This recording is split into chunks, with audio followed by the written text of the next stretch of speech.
Hi everyone, my name is Michelle Agosto and I am the Director of Arts for the Buffalo Public Schools, and I am so happy to be here to share an art activity with you. Every year for going on the 10th year now, we've been at Martin Luther King Jr. Park celebrating Juneteenth, Buffalo, with everyone there, our family and friends, and we have enjoyed very much making artworks with you. Some of it has been stamping, Adinkra symbols, mask making. We've also had button making and drawing. But our biggest draw, and of course we have the African Heritage Chalk Walk. But I would say the biggest draw is something that one of our great art teachers, Lalacia Noble, started, which is jewelry making. And we get a really big crowd. We get our families coming in, dads and moms, aunties and uncles with their nieces, nephews, sons, daughters, and creating beautiful pieces of jewelry that you've made with your own hands using your own creative minds. Well, we can't do that this year, but we would continue that tradition of jewelry making. And instead of giving you beads and you would come up with all sorts of your own designs, well, you can create beads at home and make any design you want. You can make necklaces, bracelets, earrings, just using some of the things that may be around your home, like paper, magazines, and hopefully if you have glue, and if you have scissors, maybe some string or some safety pins or some wire or some old earrings that you want to change up, you can make your own jewelry. So that's what we're going to get started with today, and I hope you enjoy the project. Thank you. The use of beads can be traced back at least 75,000 years. Many of them have been found in the Kalahari Desert, and you would find shell beads that were made out of shell, eggshells, clay, twigs, stones, ivory, and bone, which are beautiful. Now you'll see some glass beads that were created to trade with people who came into Africa from Europe, India, and the Middle East.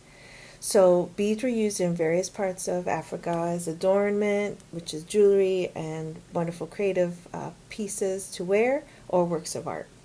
And of course they were served as currency. People would buy and sell using beads, and they have a very long-lasting history in Africa, and I'll show you in a minute how it has influenced my own personal culture. I'm Puerto Rican, and I will share that with you in a minute. So this is something that I actually bought in Juneteenth, and they use some of the beautiful colors and very simple techniques. Round beads. These are plastic beads, but they kind of replicate what a glass bead would look like. And they used a wire structure to keep that shape, and it would be used as a collar necklace. One thing that I bought in my travels, I had to share that with you, is some necklaces also made of small beads and some shells.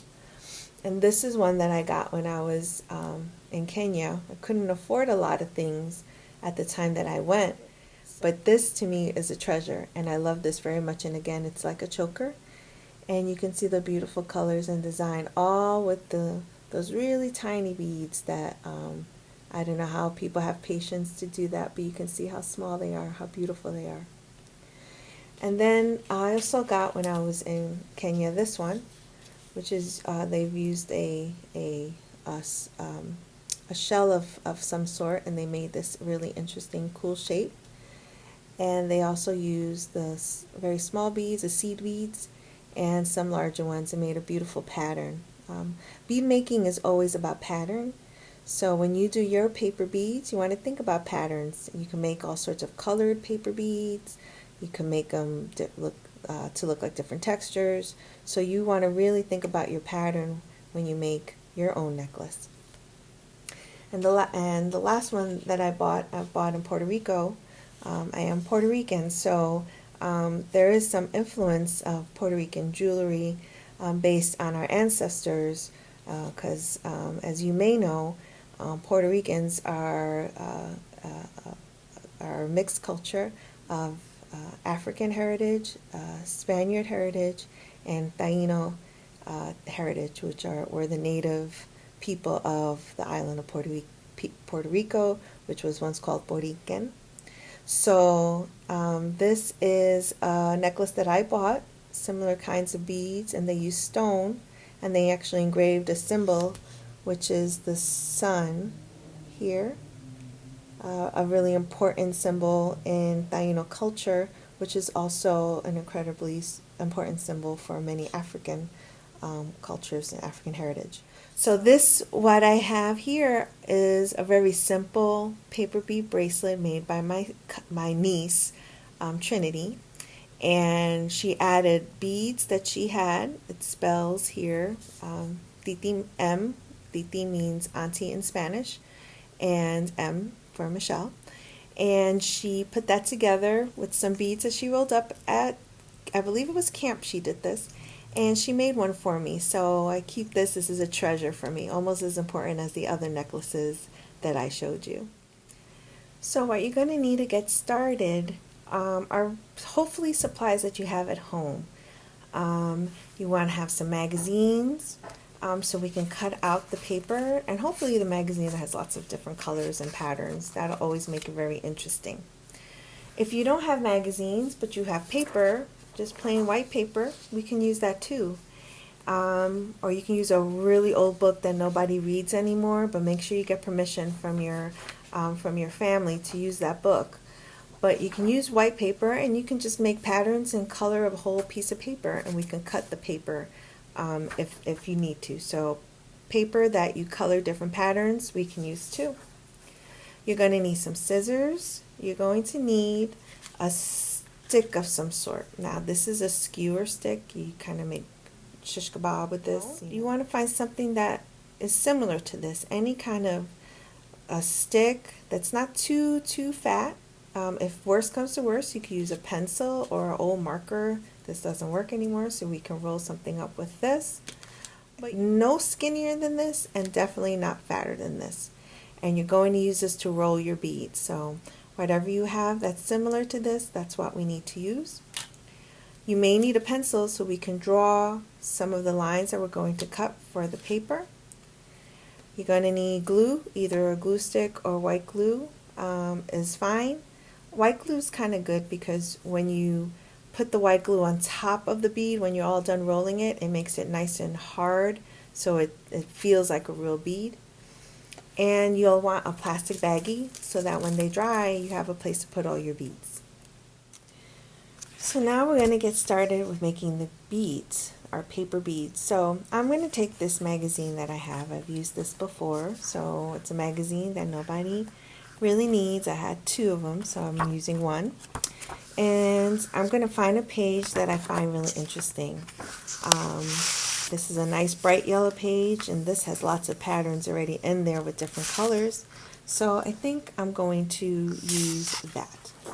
Now, one of the tools that I didn't share with you is a ruler. Now, you can use a ruler if you want. You don't need to. And if you don't have a ruler, you can use that same magazine that we talked about, and you can use what we call the straight edge. This is a straight edge. It's just a nice straight end of something, so we can make a nice straight line. We're going to make some very simple triangle shapes. From this illustration that I'm sharing with you, I make all sorts of different really cool shapes, depending on how you cut your paper. And the more difficult the shape that you cut out, the more difficult the rolling is going to be. So you may want to start with this simple shape first, and then once you get really good at rolling the bead, then you could try the harder ones. So I'm going to take a ruler, because I just want to make sure everybody can see what I'm doing. And I'm going to take a pen, and you can use a pencil or a pen. I did say to have a pencil ready for you. And you're going to see I'm going to take the points of the ruler, right here, the corner of the ruler, and I'm going to put it to the corner of the paper.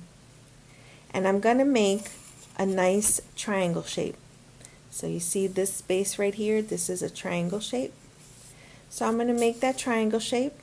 I want the end to be about 1 inch long.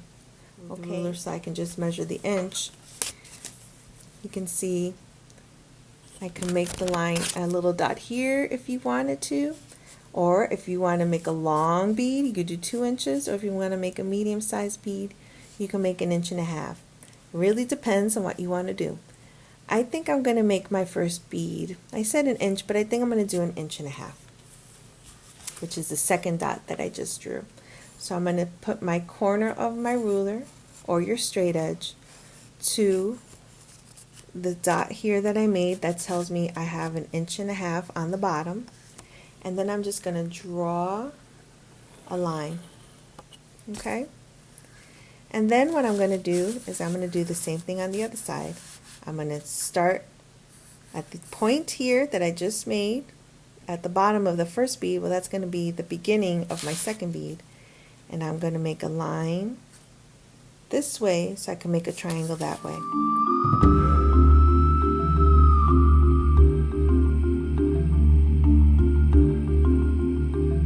So now what you're going to do is you're going to take your scissors.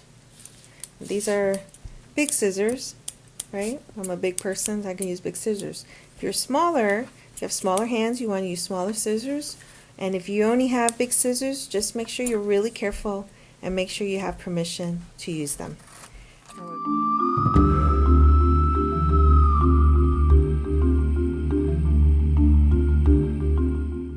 Okay, and this is the messy part, and you probably won't get it right the first time, and that's okay. It just takes a little bit of patience. So you have to make sure the biggest trick is not to over glue your piece. I'm going to use white glue. But like I said, if you have a glue stick, you can use that too. It's not a lot. And then I'm going to take my skewer, because that's what I'm going to use today. And I have to kind of wrap this around the skewer. I don't want the glue to touch the skewer, because then what do you think is going to happen? Yep, it'll get stuck to the skewer, the bead, and then it won't work. Okay, and then you're going to kind of squeeze so that you can have a nice rolling motion when you start.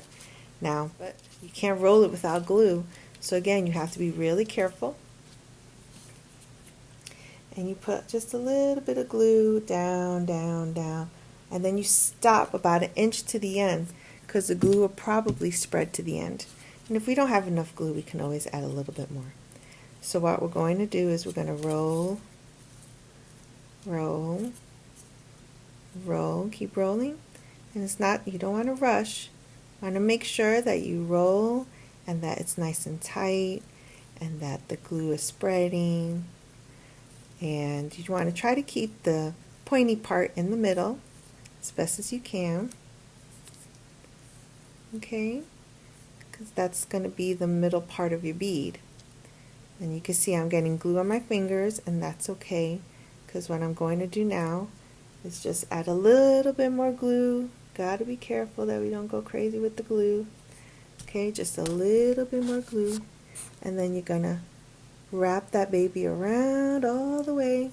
And then the rest of the glue that's on your fingers, you're going to use it to kind of roll that bead. And then you can see I have a bead, a paper bead that I can take out pretty easily. Alright, now if you have edges that you don't like this little white piece, I'm not too crazy about it. So you would take that and you can cut it. So I'm going to take my bead out. You can see it has a nice hole in there, right? But I don't like that edge. So I'm going to take my scissors and I'm just going to trim it, right, very carefully. Look at how nice and straight that is. Oop, not quite. Talked before it was. And there is much straighter, and I like that much better. That side's pretty good. Okay, and then you just let it dry. Mine isn't very wet at all. Okay, so if you have a lot of glue on it, then it's going to be a little harder to dry. So you want to make sure that you don't go crazy with the glue. If it's, but you do want a little shine. So with this one, I can show you what I do. I'll put a little bit of glue on my finger. Everyone likes glue on their fingers. I don't know, it's so funny. And then I'm just going to kind of go around the bead carefully. Now you want to make sure your fingers are clean, because if your fingers are dirty, then the dirt kind of goes on the glue, and then the glue, then it goes on your bead. Okay? And that's your first bead. So you can see I took that other piece of paper that I was talking about, I made another bead. And it looks like stone. It's kind of cool. The different colors that you use can just make things look different. You know, it could replicate different kinds of other textures and materials. So I just wanted to show you the last thing that you can do. Now, there are all sorts of things that you can create. Now, if you have string at home or wire, or even if you have an old hoop earring, you may want to think about using that and adding the beads that you made. So this is a hoop that I have. It's a hoop I got. It's not a really expensive one, but I like hoops and I always lose them. But what you can do is you can maybe add your bead to your hoop, depending on what you want to do, and you can make them go all the way around. But you can make them small. You can make really small beads and loop all the way around. You can also use old jewelry that you may have that broke at some point. Here are some beads that you had on another necklace that kind of fell apart on me. So you can take old beads and add them to your paper beads, which always makes them really interesting. And we talked a little bit about pattern. Here's some wire that I have, and I'm going to undo this wire here. Hook up your beads. You can do a black one, and then you can do the one that you made, and then you can add another black one if you have extra beads. Sometimes we have jewelry we never wear, and we just instead of throwing it out, just recycle it. But you can do this right at home, and you can make any pattern you want, any style you want, earrings, necklaces, bracelets, using safety pins, using old jewelry, and even using yarn or string.